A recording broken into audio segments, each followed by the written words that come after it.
What's up, kind people of YouTube? My name is Anod, and we are welcoming back Snehit again. Hi. And today we're discussing Zack Snyder's Justice League. Yay! You can see he's excited. You can see I don't know if you can see it, but I'm excited too. Yeah. Okay. It's always been a dream, man. I mean, Like it's been a dream. It's been a pipeline dream for a lot of us, including Mr. Snyder. For about 3 years, from Yeah. 2017 Yeah. all the way to mid 2020, when Zack Snyder's Justice League was actually announced. Yeah. I always had a feeling his cut existed. Yeah. Like at somewhere in the Warner Brothers studios, Yeah. I imagined a CD lying around Yeah. that said Zack Snyder's Yeah. Justice League, Yeah. and it lying there. Yeah. And Zack Snyder had posted this photo with that reel. Yeah, It said Snyder cut. yeah. And I always imagined the Snyder cut to be more visceral, Yeah. more realistic, more grounded. Yeah. Like it had if you've seen the film, and I'm sure you've seen the film already, there are a lot of mythos that are involved in the film, right? But at the same time, it felt grounded, it felt realistic, it felt that it could happen on our earth. I think we should go back a few miles and start with the whole Snyderverse. Yeah. And his first film in the Snyderverse, which was Man of Steel. Yeah. So I think by far in the four films, three films that three. films that Snyder made in the Snyderverse, Man of Steel is the best film to come out of it. By hands down. Yeah. So you know how Man of Steel was made, right? Yeah. So Nolan had made the Dark Knight trilogy, and it was a very realistic take on the superhero genre and stuff like that. And Zack Snyder wanted to make something similar with Superman. Yeah. And Superman is the last thing Superman is realistic. Yeah. Like I mean, like you have Batman who's on this end of the spectrum. yeah. And then you have Zack Snyder's Superman. Yeah. That is probably the most contrasting thing Yeah. to Batman. Yeah. And then he had this idea, and then they pitched it to Warner Brothers, and then Man of Steel was made. Like, I love Man of Steel, man. I've seen it 2 times in the theaters, and like it felt like if Superman would fight these people, like you could see the destruction. Yeah. Like a lot of people had problems with the destruction, but that is exactly what will happen if you have a superpowered being fighting like 4 other superpowered beings.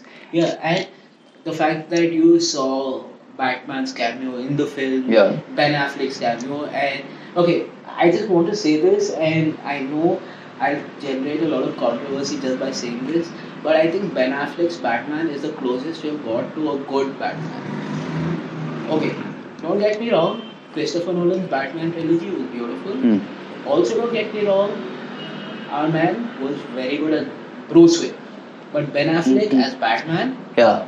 Bro, like if Ben Affleck's Batman is standing right in front of me, I would shit my pants too. yeah, Like he's been the most intimidating Batman. By far. Like he strikes fear more than any other Batman we've had. I mean, the closest thing we've got to a good Batman, apart from Ben Affleck playing Batman, is Kevin Conroy voicing Batman. Yeah.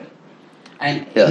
he was, I think, the complete version where him as Bruce Wayne Yeah. and him as Batman were both scary. Yeah.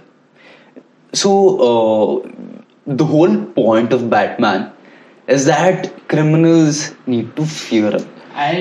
And like a criminal would just like probably leave the city if he ever came into contact with Ben Affleck's Batman. Like if he probably met the other Batmans, he would be like, oh, I can take this guy. yeah, I can fist fight. yeah.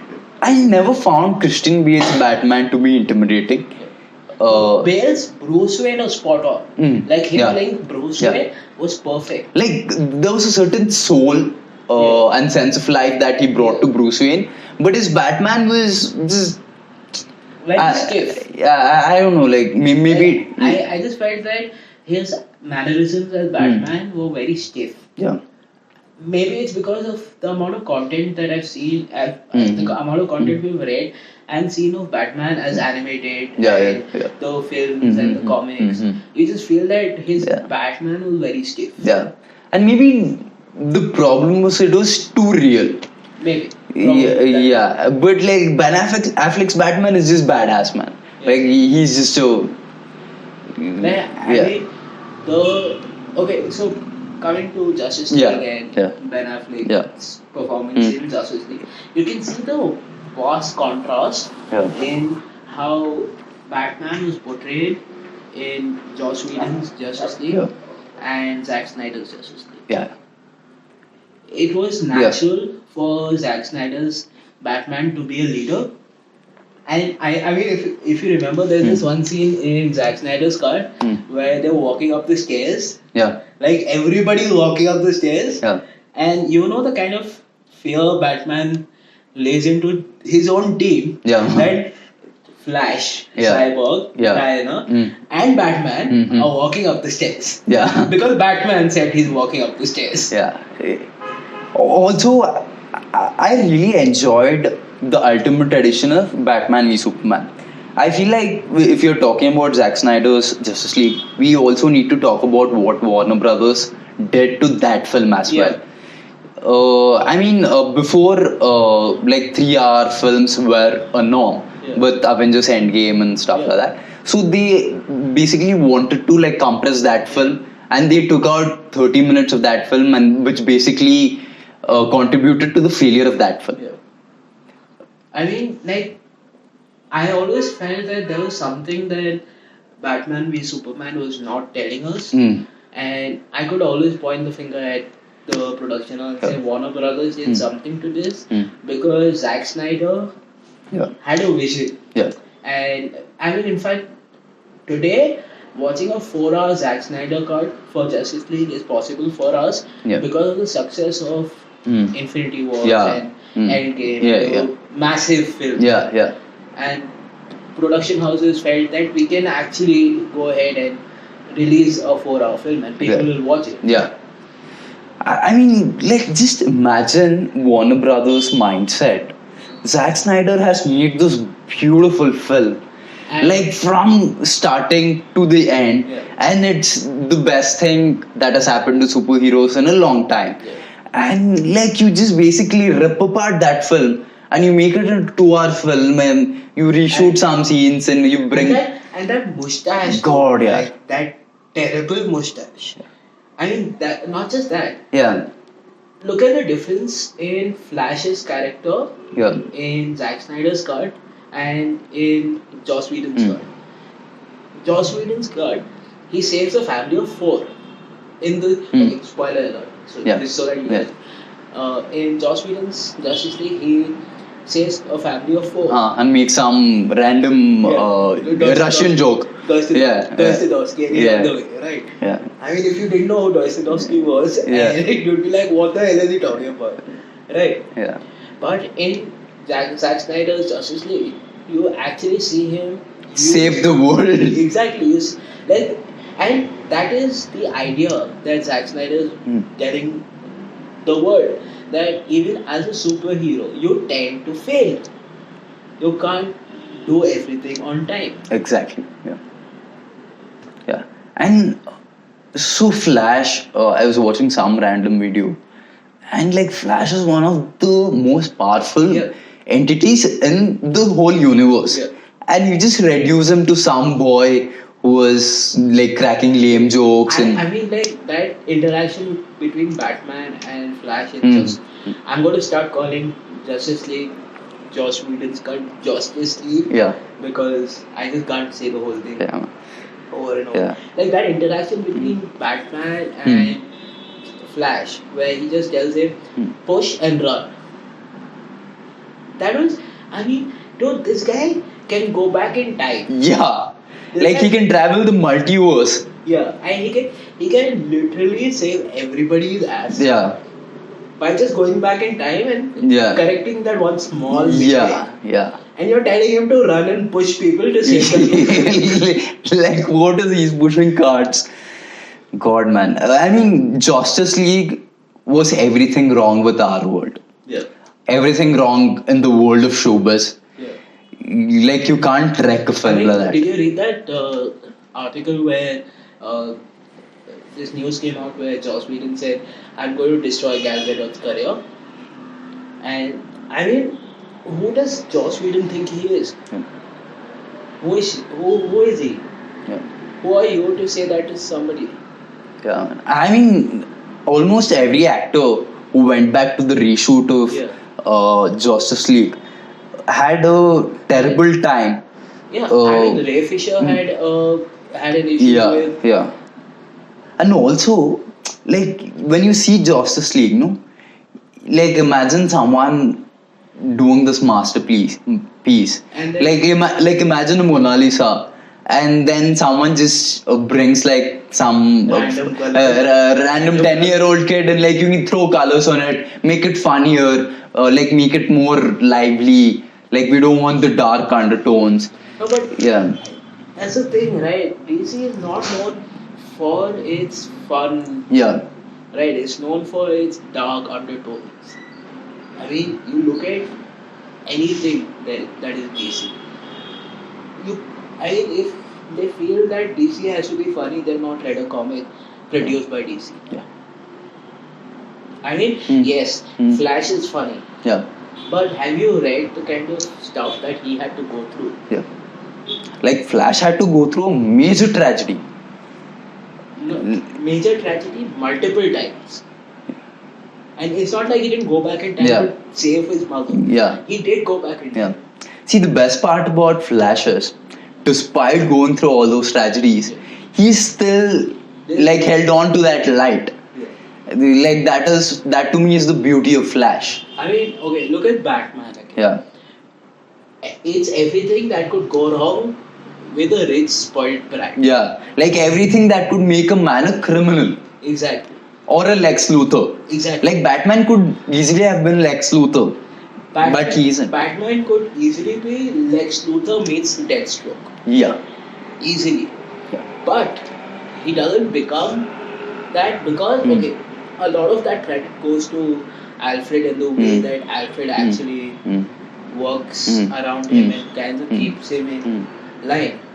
I love Alfred and Zack Okay, Snyder's your Justice League. Your favorite scene, your Huh. favorite moment Hmm. from Zack Snyder's Justice League. It has got to be that last moment where the whole war is done and the Justice League is standing here and Darkseid is standing there. Yeah. And That moment that portal, Yeah. and it just teases this whole war that is coming. Bro, The nightmare. yeah. And just that like 2-3 seconds where they just stare, Superman and Darkseid share that it was like watching Wild Wild West. yeah. It was a standoff. Who's going to shoot first? Yeah, man. Like, see, watching live action versions of these characters Yeah. and all these like gods coming together on screen, like it's just something else. I don't know, like, why do you have the greatest comic book villain of all time in Darkseid, and you completely remove him from the film? Why? And you make it look like Steppenwolf Hmm. as a fucking Oedipus complex. Yeah, Like throughout the film, he's like, "Where are my mother boxes? God. Where is mother?" Yeah, bro, and Steppenwolf, no? Like he was never intimidating to me, and Joss Whedon's cut. yeah, like he was just this guy like doing someone else's bidding. Yeah, like But this- now you give that character a arc. Like Yeah. there is this whole journey that character has to go through. It adds more depth to that character. I mean, one of the characters that I actually loved having a character arc was Ray Fisher's Yeah, Cyborg. Cyborg. Like the whole arc, like Mm. he went from this backup computer Yeah, to actually being a character in the film. yeah, Like you understood why he was part of the film. yeah. And I think I think my favorite, there is one particular line that I love from the film is this reverse play on you talk to fish Yeah. Right? Hmm. So Aquaman is like you talk to softwares. Yeah. That is something that I like because Okay. for the uninitiated, Hmm.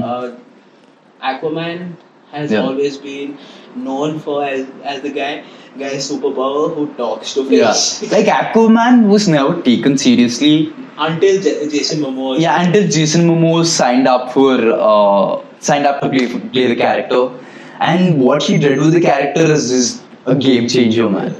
Like, like he brought this whole like now no one can make fun of Aquaman. Yeah, no, I mean, no, God, Jason Momoa. Like, okay, I mean, even if you look at the Joss Whedon's cut and Zack Snyder's cut, how Aquaman is treated in either of the films Yeah. is different.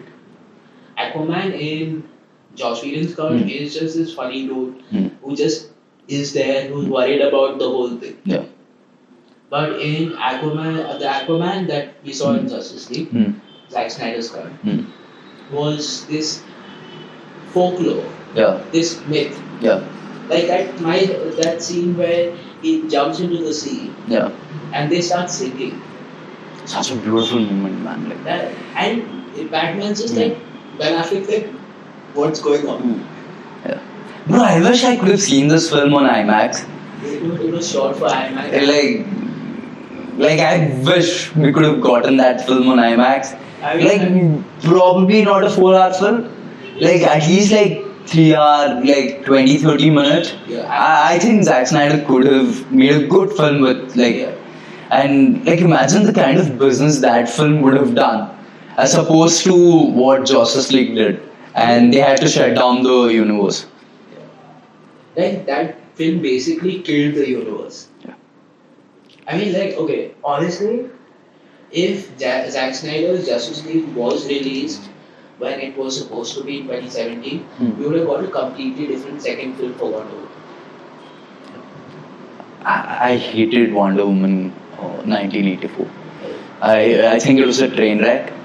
Like it didn't work on any like Wonder Woman the first film was a beautiful film. Like, Wonder Woman, the first film, was the perfect woman-centric superhero film, Yeah. and it was everything that Captain Marvel was not. I hated Captain Marvel. Right? What was the point of Captain Marvel? Yeah. But with Wonder Woman, you had this love story. Yeah. You had this. It was basically everything that Superman could do, but as a woman, Yeah. saving a man's life, and that Yeah. is something that I actually Yeah, and Gal Gadot is just breathtaking in that film, dude. Like it just like. She's every single frame, like I'm like, oh my god, who is this goddess? she looks like a goddess, and Yeah. that works in her favor. But Yeah. the fact that you look at the whole film and you look at Gal Gadot's character Diana going through the world and she's discovering the world for the first time, Yeah. and you're like, oh my god, this is the first time she's actually seeing this, Yeah. and the first time she sleeps next to Yeah. Chris Pine. Chris Pine, Yeah. and he's like, why are you so stiff? Yeah. And stuff like that. It's a beautiful film. Like if Zack Snyder Justice League had come out in 2017, I think we would have had at least one sequel to that. Yeah. And Aquaman 2 would have been different. Shazam would have been different. Exactly. Flash film would have been different. Yeah. And Affleck would still Yeah. be the Batman. Yeah, and I don't think we would have gotten the Joker. Yeah. I love that film. I mean, Yeah, one thing that came yeah. out, the one thing that is good about Joss Whedon's Yeah. Justice League was it shut down the No. Zack Snyderverse and You got Joker. Like that is the only good thing that came out of this abomination. And that is the worst thing that you can tell about a filmmaker. Yeah. Like, the only good thing about your film was this film was made. Yeah. Yeah. Imagine you were an actor. Yeah. Like your film comes out and it shuts down the whole Like the whole production house and everything. Like Imagine Yeah. how bad would you feel? yeah. So what was your favorite moment from the Zack Snyder's Justice League, and as opposed to Justice League? Like what was the one thing that was like just My favorite thing was how different Ben Affleck's Batman was. hmm, Like in Joss Whedon's Justice League, he was this funny little hmm, character who's making quips all the hmm, time. hmm, But in Justice League, Zack Snyder's Justice League, I was scared. I was genuinely like, who the hell? Like you see Diana, you see Flash, you see Aquaman, you see Cyborg, hmm, who are super beings fighting parademons, and then you have Batman with just bare hands, yeah, just punching parademons left, right, and center. yeah, That should scare you, yeah, yeah, and I think that was I- my entire favorite yeah. sequence. I think Ben Affleck's introduction scene in Batman v Superman, where Superman is fighting Zod, Yeah. and the whole building is crumbling down, Bruce Wayne Tower, Yeah.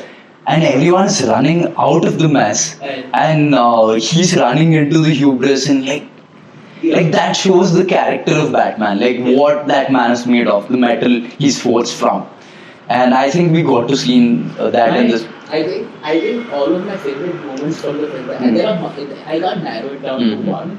There are multiple, Hmm. but I think my favorite moment, Hmm. all my favorite moments, are related to Batman and his interaction with everybody Hmm. else. You know, they even teased Batman and Wonder Woman's future. Films. No, like they had this moment. Yeah, I mean, Yeah. like if you Like there might be a romantic like, I angle mean, if for you've the. seen Justice League animated series, Mm-hmm. and if you have seen it as a kid, you would know that Batman and Bruce Wayne and Diana Mm. do have to like each other, a lot. Yeah, And there is a very strong chemistry between Yeah. that. I honestly did not like Batman and Catwoman being paired, like in Dark Knight. Oh yeah, with Selina Kyle. Yeah, Yeah. that was something that I never kind of. Mm-hmm. I mean, I understand the logic behind it, Mm. but it was something that I kind of never Mm. got behind. Yeah. I mean, you take one of the most scary men Mm-hmm. and you pair him with Thief. a thief. Yeah. Doesn't sit well with you. Yeah. So, like, do you think the Snyderverse, which is I don't know, $1 billion question right now, Yeah. like, will the Snyderverse will be restored? Do you think it will? I mean, judging by how well Justice League has done, Hmm. and the fact that Henry Cavill has signed on for another couple of films, Hmm. Dwayne Johnson, Hmm. Dwayne The Rock Johnson is behind this. Yeah. I mean, there is hope. Yeah. There is hope for future Snyderverse Hmm, where hmm, hmm. you get to see the Nightmare Yeah. sequence, Yeah. the Nightmare trilogy, Justice League 2 and Justice League 3. Mm-hmm. I hope there is, Hmm. because that's something that I want to see. I just want to watch the Justice League going against Darkseid, man. I want to watch. Like that is the dream. I want to see that one. I want to watch it for that one scene Hmm. where Superman flies down with Ah. Batman's mask. That one Mm, scene. mm, mm. I want to watch it for that. Hmm. I mean, Yeah. okay, they did the whole reshoot. Another thing that gives me Mm, hope is they did the whole reshoot, and Ben Affleck came back for some scenes, Hmm. and then they ended with Martian Manhunter. Okay, spoiler alert. Yeah. They ended with Martian Manhunter and Bruce Wayne's conversation, Mm. and that is where the film ends. Yeah. I kind of believe that there is Yeah. a second part with a third part Mm. coming out Mm-hmm. that we do not know of Yeah. yet. Yeah. I hope it comes out. FYI, he created an Yeah. account for I have this. never been on Twitter. I thought it was too much work and like so I just got on Twitter just to like post hashtags about restore the Snyderverse. Like if you open my Twitter, all you can find is restore the Snyderverse. That's it. That's how much the fans want to see the film. That is gonna complete the Snyderverse and give it its logical conclusion. So restore the Snyderverse, guys. And give us a closure, a proper closure. Yeah. And peace, and see you in the next video. See you.